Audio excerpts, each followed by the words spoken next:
Evening everyone, स्वागत है आप सभी का अपने यूट्यूब चैनल मेडिको डिटेक्टिव पर। तो कल के वीडियो में हम लोग देखे थे एएनएम सेकेंड ईयर का फीमेल पेल्विस का कुल 20 क्वेश्चन एमसीक्यू का। तो आज हम लोग देखने वाले हैं फिर नेक्स्ट 20 क्वेश्चन का एमसीक्यू। ठीक है, तो चलिए स्टार्ट करते हैं वीडियो को। वीडियो के स्टार्ट करने से पहले जो भी स्टूडेंट नए हैं वो चैनल को लाइक कर दीजिएगा और सब्सक्राइब कर दीजिएगा और अपने दोस्तों को भी शेयर कर दीजिएगा और वीडियो को बिना स्किप किए हुए फुल देखिएगा ताकि आपका कोई भी क्वेश्चन जो है मिस ना हो। ठीक है, तो क्योंकि एग्ज़ाम जो है जल्दी हो जाएगी आपकी एएनएम सेकेंड ईयर की। एएनएम सेकेंड ईयर में इतना लेट नहीं होगा क्योंकि अभी जो फर्स्ट ईयर का प्रैक्टिकल चल रहा है तो वही जब तक आपका रिजल्ट आएगा तब तक ही, उसके बाद अगस्त में हो सकता है फॉर्म भराए और नवंबर तक एग्ज़ाम हो जाए। और थोड़ा सा चैप्टर भी ज़्यादा पढ़ना है एएनएम सेकेंड ईयर में। मिडवाइफरी में ही 26 सब्जेक्ट है, फिर हेल्थ सेंटर मैनेजमेंट में 5 सब्जेक्ट है।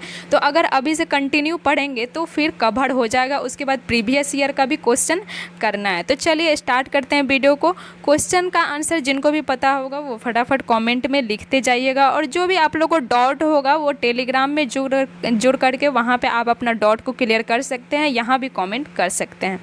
पहला क्वेश्चन आपको दिख रहा होगा कि पेल्विक कैविटी का आकार सामान्यतः कैसा होता है। ऑप्शन ए में है पूरी तरीके से चौकोर, बी में है आगे से संकरा, सी में है पूरी तरह से गोलाकार, डी में है चपटा। तो पेल्विक कैविटी का आकार जो है जनरली पूरी तरीके से गोलाकार होता है, यानी कि सर्कुलर होता है। पेल्विक कैविटी का आकार कैसा होगा जनरली, तो एकदम गोलाकार होगा, सर्कुलर होगा। ठीक है, नेक्स्ट क्वेश्चन है प्रसव क्रिया में बाधा डालने वाले कॉन्ट्रैक्टेड पेल्विस का मुख्य कारण क्या हो सकता है। ऑप्शन ए में है कुपोषण या रिकेट्स रोग, बी में है अत्यधिक व्यायाम करना, सी में है सही खान पान रखना और डी में है अधिक पानी पीना। तो यहाँ पर हो जाएगा कि प्रसव क्रिया में बाधा डालने वाले जो कॉन्ट्रैक्टेड पेल्विस होते हैं उनका मुख्य कारण होता है कुपोषण या रिकेट्स रोग। तो ऑप्शन नंबर यहाँ पर ए जो है वो करेक्ट हो जाएगा। नेक्स्ट क्वेश्चन पे चलते हैं। गायनेकॉइड पेल्विस महिलाओं की कुल आबादी में लगभग कितना प्रतिशत पाया जाता है। ऑप्शन ए में है लगभग 20%, बी में है लगभग 50%, सी में है लगभग 5% और डी में है लगभग 75%। तो गायनेकॉइड पेल्विस जो है महिलाओं की कुल आबादी में लगभग 50% महिलाओं में पाई जाती है। ऑप्शन नंबर यहाँ पर बी हो जाएगा सही। और गायनेकॉइड पेल्विस जो है महिलाओं के लिए प्रसव के दृष्टिकोण से काफ़ी अच्छा होता है, तो और 50% महिलाओं में पाया भी जाता है। ठीक है, चलिए नेक्स्ट क्वेश्चन पे चलते हैं कि किस पेल्विस का इनलेट ओवल यानी कि अंडाकार होता है लेकिन उसका एंटेरो पोस्टेरियर व्यास ट्रांसवर्स से बड़ा होता है। ऑप्शन ए में है एंथ्रोपॉइड पेल्विस, बी में प्लेटिपेलॉइड पेल्विस, सी में गायनेकॉइड पेल्विस और डी में एंड्रॉइड पेल्विस। तो क्या हो जाएगा यहाँ पर सही आंसर, तो यहाँ पर सही आंसर हो जाएगा option number A anthropoid pelvis जो है अंडाकार होता है, ओवल शेप्ड होता है, लेकिन इसका एंटेरो पोस्टेरियर व्यास का बात करें तो ये ट्रांसवर्स से बड़ा होता है। तो ऑप्शन नंबर यहाँ पर ए करेक्ट हो जाएगा। जो भी थ्योरी पढ़े होंगे उनका तो बहुत ही अच्छा जा रहा होगा, वो फटाफट आंसर कर रहे होंगे, और जो थ्योरी नहीं पढ़े होंगे यूनिट 2 का उनके लिए थोड़ा सा डिफ़िकल्ट होता होगा और समझ में भी नहीं आ रहा होगा कि ऑब्स्ट्रक्टिव कंजुगेट क्या है, ट्रू कंजुगेट क्या है, क्योंकि यहाँ पे एक एक वर्ड समझना है आपको एएनएम सेकेंड ईयर में। एएनएम सेकेंड ईयर में अगर आपने थ्योरी अच्छे से नहीं पढ़ा तो फिर आपको ऑब्जेक्टिव भी नहीं बन पाएगा, क्योंकि इसमें मेडिकल टर्म थोड़ा ज़्यादा यूज किया गया है। तो आप लोग के लिए थ्योरी बहुत ही ज़रूरी है। तो आप लोग को थ्योरी पढ़ने के लिए जो है आप लोग के लिए एक बैच लाया गया बहुत ही कम प्राइस में, मात्र 199 में, जो कि आपको हमारे जोड़ने का बस एक माध्यम है, जिसमें हम लोग लाइव क्लास में यानी कि आमने सामने पढ़ सकते हैं, अपने कॉन्सेप्ट को क्लियर कर सकते हैं। बस वही कॉन्सेप्ट को क्लियर करने और थ्योरी पढ़ने के लिए बस इतना कम प्राइस में आप लोग के लिए बैच लाया गया, जिससे आप थ्योरी अच्छे से पढ़ सकें और MCQ अच्छे से बना सके। ठीक है, तो आप लोग ज्वाइन कर सकते हैं टेलीग्राम चैनल और वहाँ से आप लोग मैसेज कर सकते हैं बैच के लिए। ठीक है, तो यहाँ पे देख लीजिए ऑप्शन ए में है 1.5 सेंटीमीटर से 2 सेंटीमीटर, बी में है 0.5 सेंटीमीटर, सी में है 3 सेंटीमीटर, डी में है दोनों बराबर होते हैं। तो इनलेट का ऑब्स्ट्रक्टिव कंजुगेट व्यास यानी कि ट्रू कंजुगेट व्यास से लगभग जो है 0.5 सेंटीमीटर छोटा होता है। तो ऑप्शन नंबर यहाँ पर बी जो है करेक्ट हो जाएगा। ठीक है, नेक्स्ट क्वेश्चन है, पेल्विक फ्लोर को मुख्य रूप से सहारा देने वाली सबसे मजबूत मांसपेशी कौन सी होती है? ऑप्शन ए में है ग्लूटियस मैक्सिमस, बी में है लेवेटोर एनी मसल, सी में है रेक्टस एब्डोमिनिस, डी में है पेक्टोरेलाइस मेजर।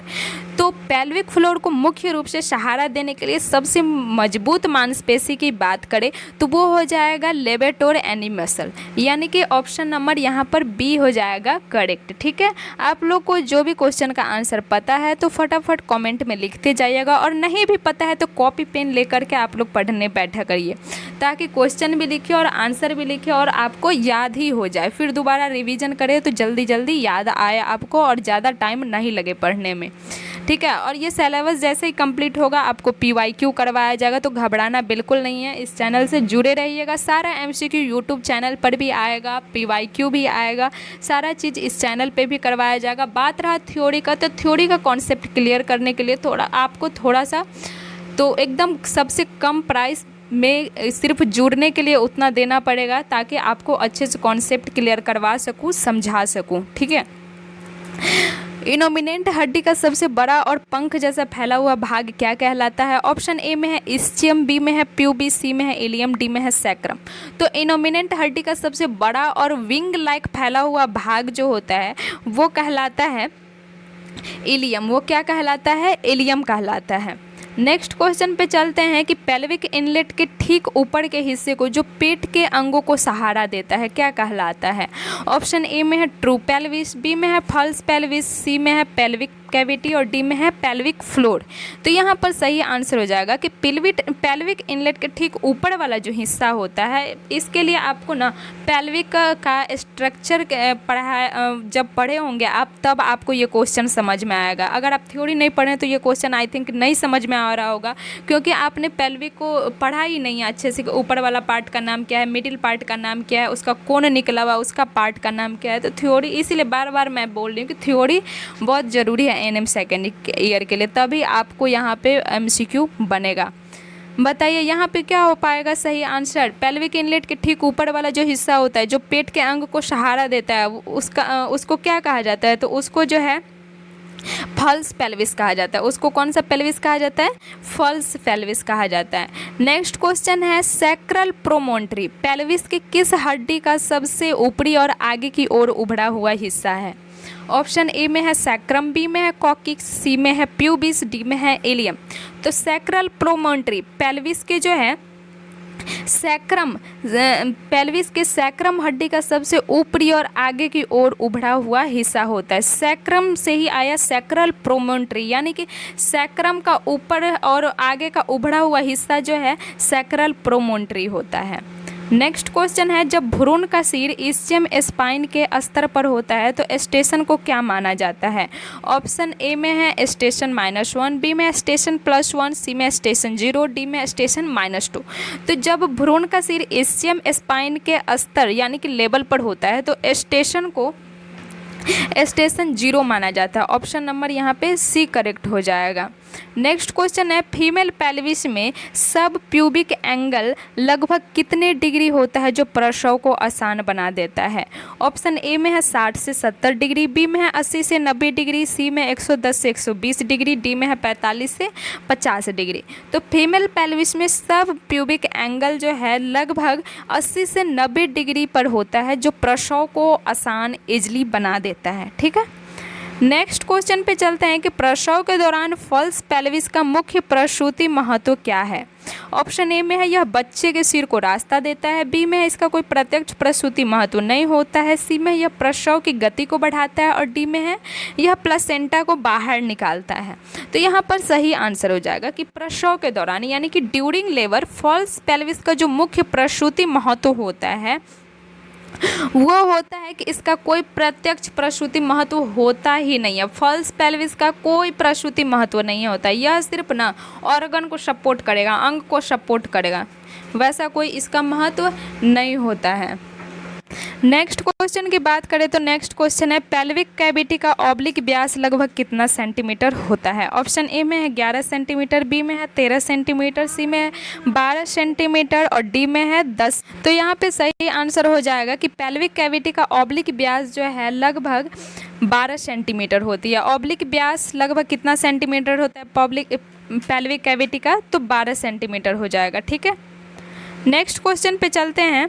नेक्स्ट क्वेश्चन है कि निम्नलिखित में से कौन सा जोड़ पेल्विस के पिछले हिस्से में सैक्रम और इलियम को जोड़ता है। ऑप्शन ए में है सिम्फाइसिस प्यूबिस जॉइंट, बी में है सैक्रोकॉक्सियल जॉइंट, सी में है सैक्रोइलियक जॉइंट, डी में है हिप जॉइंट। तो यहाँ पर हो जाएगा कि पेल्विस के पिछले हिस्से जो कि सैक्रम और इलियम को जोड़ता है वो सैक्रोइलियक जॉइंट कहलाएगा। इसको याद करने का अच्छा तरीका है कि sacrum plus ilium equal to sacroiliac joint. ठीक है, ऑप्शन नंबर यहाँ पर सी करेक्ट हो जाएगा। नेक्स्ट क्वेश्चन है प्रसव के दौरान बच्चे का सिर जब पेल्विक आउटलेट के नीचे उतरता है तो कॉक्सिक्स हड्डी पर क्या प्रभाव पड़ता है। ऑप्शन ए में है यह आगे की तरफ मुड़ जाती है, बी में है यह पीछे की तरफ मुड़कर रास्ता चौड़ा करती है, सी में यह टूट जाती है, डी में इसमें कोई बदलाव नहीं आता है। तो प्रसव के दौरान जब बच्चे का सिर जब पेल्विक आउटलेट से नीचे उतरता है तो कॉक्सिक्स के हड्डी पर जो है यह प्रभाव पड़ता है कि यह पीछे की तरफ मुड़ करके रास्ता चौड़ा करता है, यानी कि बैकवर्ड मूवमेंट करता है। नेक्स्ट क्वेश्चन है पेल्विक्स में मौजूद बड़ी सी खिड़की या छेद जैसी संरचना को क्या कहते हैं जिससे नसें और रक्त वाहिकाएं गुजरती है। ऑप्शन ए में है सीटाबुलम, बी में है ऑब्टूरेटर फोरामेन, सी में इलियक क्रेस्ट, डी में इस्चियम स्पाइन। तो पेल्विस में मौजूद बड़ी सी खिड़की या छेद जैसी संरचना जो होती है उसको कहा जाता है ऑब्टूरेटर फोरामेन। ऑब्टूरेटर फोरामेन जिससे नस और ब्लड वेसल्स जो है गुजरती है। ठीक है, नेक्स्ट क्वेश्चन है एंड्रॉयड पेल्विस का इनलेट सामान्यतः किस आकार का दिखाई देता है। ऑप्शन ए में है हार्ट शेप, बी में है बिल्कुल गोल, सी में है अंडाकार, डी में है स्टार शेप। तो एंड्रॉयड पेल्विस का इनलेट जो है जनरली हार्ट शेप का दिखाई देता है। कैसा दिखाई देता है?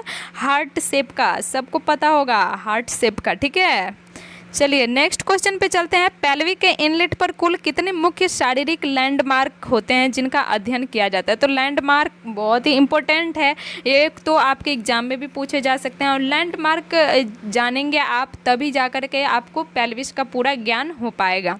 ऑप्शन ए में है 6 लैंडमार्क, बी में है 8 लैंडमार्क, सी में है 9 लैंडमार्क, डी में है 4 लैंडमार्क। तो पेल्विस के इनलेट पर कुल जो है मुख्य शारीरिक लैंडमार्क यानी कि एनाटॉमिकल लैंडमार्क जो होते हैं वो 9 एनाटॉमिकल 9 लैंडमार्क होते हैं जिसका अध्ययन किया जाता है। नेक्स्ट क्वेश्चन है प्रसव विज्ञान में पेल्विक के किस हिस्से को ट्रू ऑब्स्ट्रक्टिव पेल्विस कहा जाता है जिसमें से बच्चा गुजरता है। ऑप्शन ए में है फॉल्स पेल्विस को, बी में है इलियक फोसा को, सी में है ट्रू पेल्विस को, डी में है केवल कॉक्सिक्स को।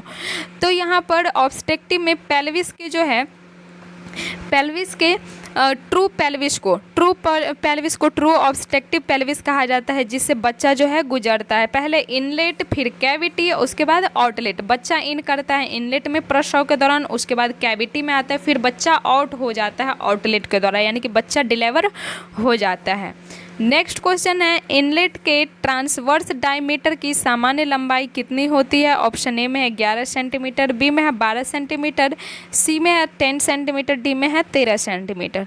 तो इनलेट के ट्रांसवर्स डायमीटर की सामान्य लंबाई की बात करें तो वो होता है 13 सेंटीमीटर। ऑप्शन नंबर यहाँ पर डी करेक्ट हो जाएगा। बाकी आप लोग को अगर थ्योरी पढ़ना है तो थ्योरी के लिए आप लोग टेलीग्राम चैनल पे मैसेज कर सकते हैं, वहाँ पे आपको एक बैच दिया जाएगा सबसे कम प्राइस में, पूरे मार्केट में सबसे कम प्राइस में दिया जाएगा, जहाँ पे आप फेस टू फेस आराम से कॉन्सेप्ट को क्लियर कर सकते हैं, डाउट क्लियर कर सकते हैं और सारा थ्योरी सारे चैप्टर्स का थ्योरी वहाँ पे पढ़ाया जाएगा और सारा एमसीक्यू जो है यूट्यूब पर भी आएगा और प्रैक्टिस वहाँ पर भी करवाया जाएगा, पेड बैच में भी करवाया जाएगा और यहाँ भी करवाया जाएगा। लेकिन वहाँ पर थ्योरी जो है कंसेप्ट क्लियर हो जाएगा, सारा डॉट सेशन चलेगा पेड बैच में, ठीक है। और PDF भी मिलेगा तो आप लोग सारा देख सकते हैं, पोस्ट में डाल दिया गया है उसका पोस्टर, सारा चीज़ें कंटेंट देख सकते हैं। उसके बाद आप वहाँ पर मैसेज कर सकते हैं। तो आपको टेलीग्राम का लिंक जो है मिल जाएगा डिस्क्रिप्शन बॉक्स में, वहाँ से आप जाकर के ज्वाइन हो सकते हैं। और जो भी स्टूडेंट नए हैं चैनल को सब्सक्राइब कर लीजिएगा और वीडियो को लाइक कर दीजिएगा, ताकि इस तरीके के वीडियो आपके मोबाइल में जाते रहे और आपका